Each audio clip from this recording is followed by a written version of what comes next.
मैं जवाहरलाल नेहरू यूनिवर्सिटी से MA MPhil PhD किया हूँ। वहाँ भी जाति की बातें थी। जब मैं इलाहाबाद यूनिवर्सिटी में आया 2013 में, तब से हमारे बच्चे लगातार कहते रहे कि हमारे साथ जाति की घटनाएं घटती हैं।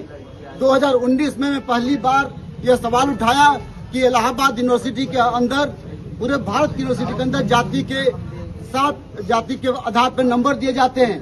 तब इलाहाबाद के साथ ही तमाम यूनिवर्सिटी के लोगों ने, जो अपर कास्ट के थे, जो ब्राह्मण थे, ये कहते थे कि सत्य नहीं है, गलत है।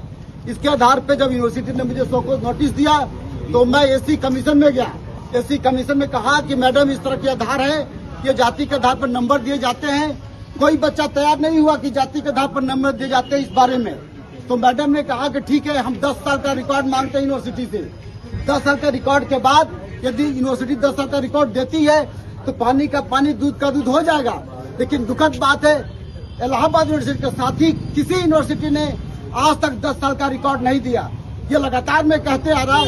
अंततः अभी यूनिवर्सिटी ग्रांट कमीशन ने खुद ही दिग्विजय सिंह का यह पहल है, उनका कहना है कि यूनिवर्सिटी ग्रांट कमीशन ने 2021 में यह बात बताई कि 2021 से 2026 के बीच में, 25 के बीच में 118% जाति की घटनाएं घटती हैं।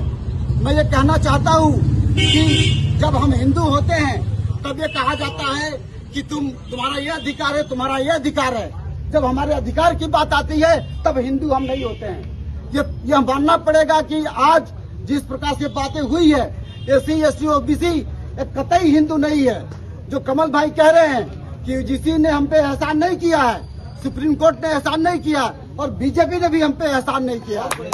या हमारे संविधान के बदौलत, हमारे बच्चों के बदौलत, जिन्होंने सेक्रीफाइस किया है, उसके वजह से हमें अधिकार मिला है।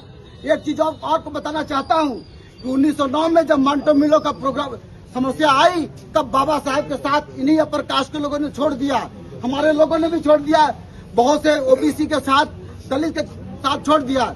1932 में जब पुनः पैक्ट की बात आई तब भी बाबा साहेब अकेले लड़ते रहे। जब मंडल कमीशन की बात आई, इसी अपर कास्ट के लोगों ने ओबीसी के लड़कों को, दलित के लड़कों को जलाकर मार डालते थे, कहते थे कि देखो अपर कास्ट का मर रहा, और ओबीसी का आंदोलन फेल हुआ। इसी तरह से मंडल कमीशन का लागू हुआ। जब दूसरी बार मंडल कमीशन लागू होने गया तब इसी जेएनयू में नारा लगा कि गली के कुत्ते कैसे हो, एससी एसटी जैसे हो, इस तरह का नारा लगा था। मामला ओबीसी का था, लेकिन नारा लग रहा था गली के कुत्ते कैसे हो, एससी एसटी जैसे हो। आज जब ओबीसी की बात आई है, क्योंकि उनको प्रॉब्लम एससी एसटी से नहीं है, उनको सबसे ज्यादा प्रॉब्लम ओबीसी से है। इसलिए ओबीसी समाज को ज्यादा समझना पड़ेगा कि जब तुम्हारे हक की बात आती है तो ये तुम्हारे साथ अत्याचार करते हैं। यह बात ओबीसी को समझना पड़ेगा, यह बात यादव को समझना पड़ेगा, पटेल को समझना पड़ेगा, मौर्य को समझना पड़ेगा, जो सबसे ज्यादा पीड़ित है, दिखाई नहीं पड़ता है। यूनिवर्सिटी में लगातार पिछले 3 दिनों से लगातार झगड़ा का माहौल बना हुआ है। तो मैं ओबीसी के साथी जो यहाँ पे हैं, मैं उनसे रिक्वेस्ट करता हूँ कि आप कंधे से कंधे मिलाकर चलें। आज सुप्रीम कोर्ट ने अगर हिम्मत की है इसको वापस लेने का, तो ये हमारा लड़ाई का, मैंने कहे कमजोर लड़ाई थी, इसलिए उसने ऐसा किया। नहीं तो जब से ओबीसी का बात आई है, जब से यूजीसी की बात आई है, देखिए ब्राह्मण समाज एक समाज, क्षत्रिय की बात नहीं कर रहा हूँ मैं, क्षत्रिय की बात नहीं कर रहा हूँ, मौर्य की बात नहीं कर रहा हूँ, लाला की बात नहीं कर रहा हूँ। ज्यादातर ब्राह्मण समाज के बच्चे, ब्राह्मण समाज के नेता और ब्राह्मण समाज के लोग ही इसको अगुवाई कर रहे हैं। क्षत्रिय बात समझ ले, लाला ये बात समझ ले कि वो भी हिंदू नहीं है, उनके साथ अत्याचार किया जाता है, ये बात समझने की जरूरत है। मैं ये कहना चाहता हूँ कि ब्राह्मण को छोड़कर बाकी कोई हिंदू नहीं है, ये क्लियर कट समझना चाहिए। लेकिन हम लोग इस जो हिंदूवाद की लड़ाई है उसको समझ नहीं पाते हैं।